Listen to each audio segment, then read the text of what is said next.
In 2007, I took my first marketing class. I was in my late 20s, and unlike almost everyone else in the classroom, I'd actually worked in marketing for several years at that point, managing marketing and PR for several different publishing companies. Now, if you know me, you'd probably assume that I rushed into that class, sat down in the front row, and started eagerly taking notes. And if you were talking to the Sean of today, well, yeah, that is pretty much what I would have done. But this was a basic course for business school students taught in a large lecture hall with about 80 people in the room during the not so comfortable summer term. And by the way, I was young and thought I knew everything. So I was pretty sure this class was going to be an easy A. So I slipped into the middle of the room somewhere, positioned myself to be able to play around on my laptop if the professor started to be too boring. But as class started, in strode a senior professor who had very little interest in students who didn't want to be there.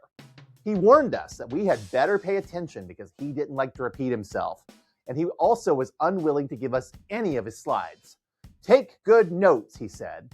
And since this was before the days of the iPhone, most of us didn't have camera phones or webcams that were up to grabbing high-res images, nor would he have allowed us to do that anyhow. The professor then launched into a lecture that caught us completely off guard because it was so dense and focused on not just defining marketing as a core business activity, but trying to cover all of its applications. And that is where I first came across 4 number and letter combinations I had never heard before: B2C, B2B, C2C, and C2B. Now, if you, like me, have a degree in marketing or have worked in the field for a while, you probably do have a good handle on what these terms mean. But I'm not going to take for granted that you do, because a lot of people who practice marketing don't actually have any formal training in it, and they wind up picking up the lingo as they go. That's exactly what I was doing before I went to business school. So we're going to do a quick review on these 4 terms, but then I'm going to talk about something that I find truly interesting. Thanks to the internet, which is where we get these terms from in the first place, by the way, the line between many of these types of businesses is getting pretty fuzzy. I'm Sean in St. Louis, and this is the Marketing Gateway.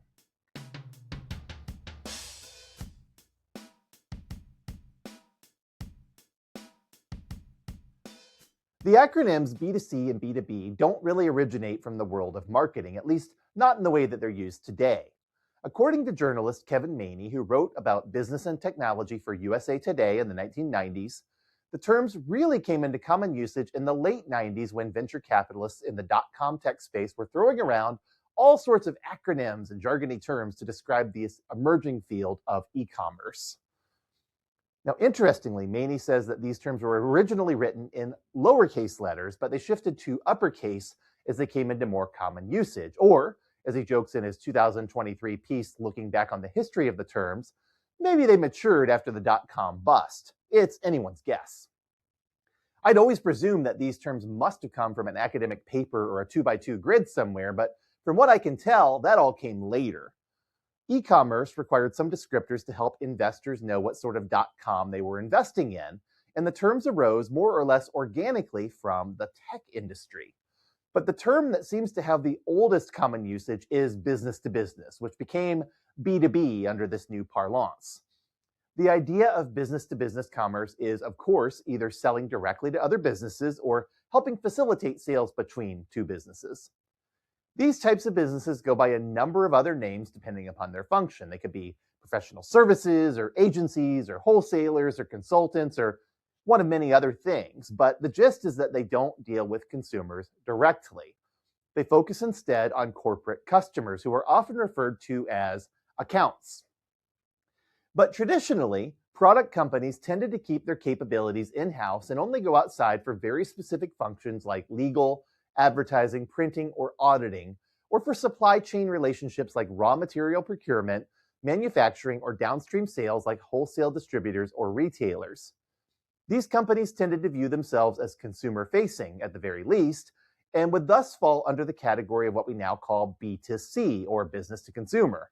In e-commerce, retailers were a natural fit for B2C categorization. They sold products directly to consumers, just like brick and mortar counterparts. But an increasing number of manufacturers and services also wanted to get into the B2C space by utilizing the internet, putting less reliance on complex and expensive networks of brokers and middlemen, and establishing a stronger connection with the actual customers. So, one example would be insurance plans. In the 1990s and the decades before them, if you wanted to buy insurance, you'd usually go to an agent who represented a specific brand, or you would go to a broker who represented many brands and get all of your information from them. They would be your point of contact for signing you up for the plan, and they would also provide you with service and support. But the internet allowed insurance plans to directly connect with interested consumers and potentially cut out the need for having agents or brokers get in the way. Now, some plans did simply just use those connections as lead generators for their existing sales forces, sure, but others created a parallel process where potential customers could enroll in services directly. That was the newfound power of B2C. Now, C2C, by contrast, treats the business as a platform that puts power in the hands of the consumers. And it's about one person selling something to another person, and the platform then taking a commission, such as you'd find on sites like eBay or Etsy or Teachers Pay Teachers. And even this gets a bit murky because there are an awful lot of businesses that use sites like these to sell products, sometimes identifying themselves as such, and other times creating fictitious personas so they don't give away the fact that you're not actually buying from a solopreneur who's handcrafting items or selling their cherished tchotchkes from their personal collection, but instead, they're just somebody with a warehouse full of goods to sell you, or to drop ship you from China, but that's another story for another time. C2C interactions can also involve non-professionals providing goods or services to other consumers for money, and they don't have to involve e-commerce at all. One good example would be when I hire a teenager to come and pet sit for me. They don't own a business and they're not doing it for a living. They're just getting paid a small amount of money to do a service for me. A garage sale or swap meet table would be another great example of C2C interactions. So would printing out custom orders on your 3D printer for a small fee.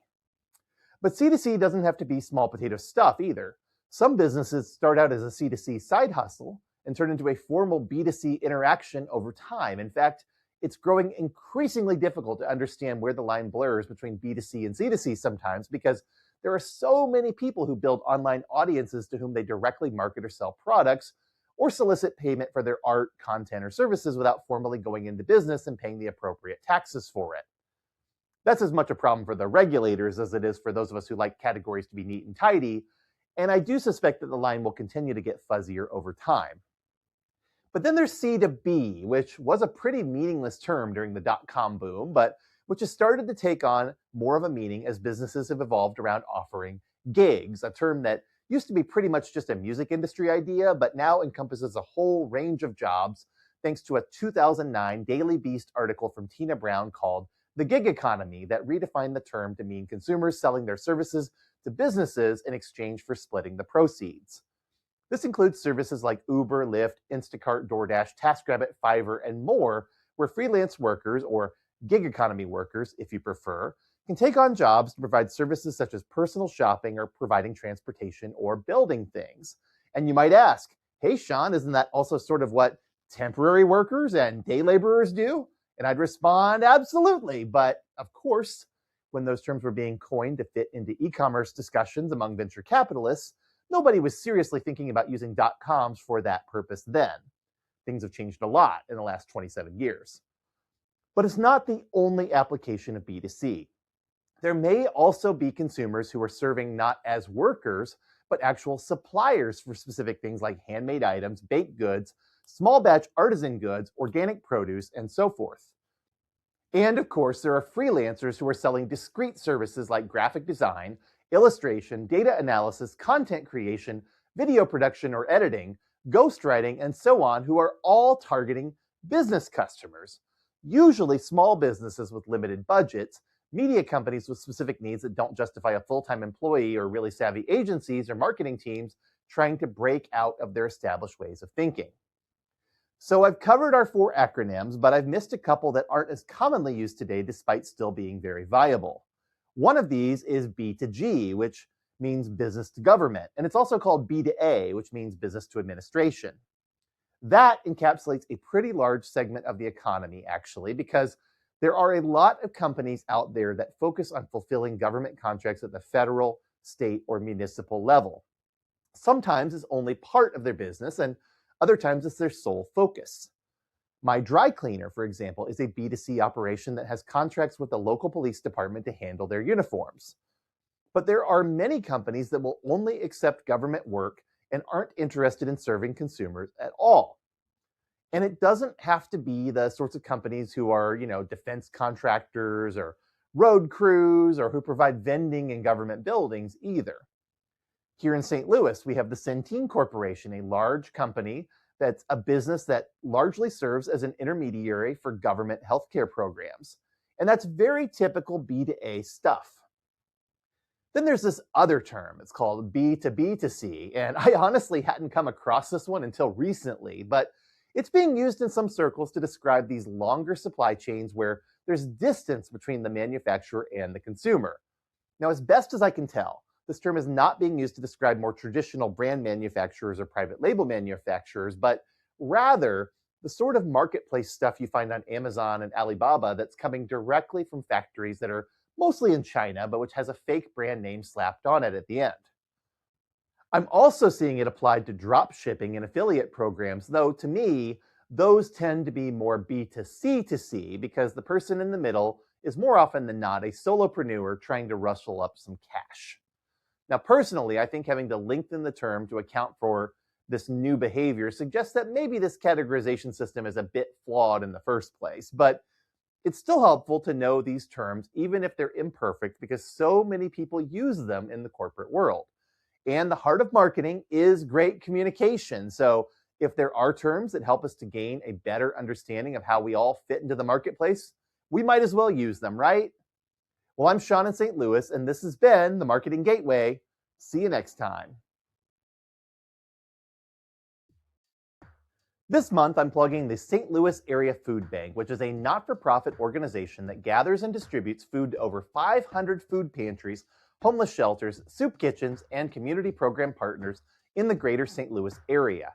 This is a time of year when people are fighting not just the cold, but also the hunger that comes with higher heating bills, and supporting a food bank is a great way to have a powerful impact on your local community. Over 40 million people in America struggle with food security and rely on government programs and charitable services to put food on their tables. Food banks are facing more hardship than ever before due to operational strains from late 2025 due to the government shutdown and increased demand for assistance. They need us to step up and be donors and volunteers, and I encourage you to, at the very least, donate a few bucks today to help them out. While I always recommend supporting local food banks if you can, the St. Louis Area Food Bank is also a great choice because they provide so much support to so many organizations and are extremely transparent about how they utilize their funds. They have a perfect score on Charity Navigator, and they are an accredited charity with the Better Business Bureau and a partner with the United Way and Feeding America. You can learn more about them at stlfoodbank.org.